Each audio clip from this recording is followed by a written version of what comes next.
ఏది ముందు అనుకోవద్దురా, అస్సలు జరగదు అని అనుకుంటాం కదా, అది నిజమే అనమాట.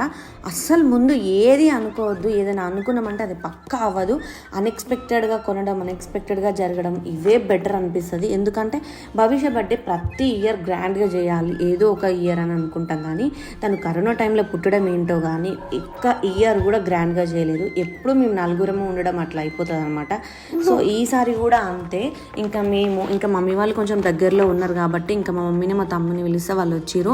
ఇంకా టైంకి మా చెల్లె కూడా కాల్ చేసింది వీడియో కాల్. ఇంకా వాళ్ళు వీడియో కాల్ అయితే చూసిర్రు అనమాట. ఇంకా పిలవకపోవడానికి రీజన్ ఏంటి అంటే స్మైలీకి అయితే హెల్త్ అస్సలు బాగాలేదు, బాడీ స్కిన్ ఇన్ఫెక్షన్ వచ్చింది. ఇంకా నైట్ అపాయింట్మెంట్ ఉండే హాస్పిటల్కి. ఇంకా అట్లా అని చెప్పేసి ఫాస్ట్గా కేక్ కట్ చేయించి ఇంకా హాస్పిటల్కి అయితే వెళ్ళిపోయినాము. సో ఎప్పుడు ఏదో బాధగా అనిపిస్తుంది, ఏంటో భవిష్య బర్త్డే ఎప్పుడు సరిగ్గా చేయట్లేదు అని చెప్పి చాలా ఫీల్ అవుతూ ఉంటా. సో ఏం చేస్తాం, ఇంకా ఆయన కొత్తగా చూస్తున్న వాళ్ళు సబ్స్క్రైబ్ చేసుకోవడం మర్చిపోద్దు.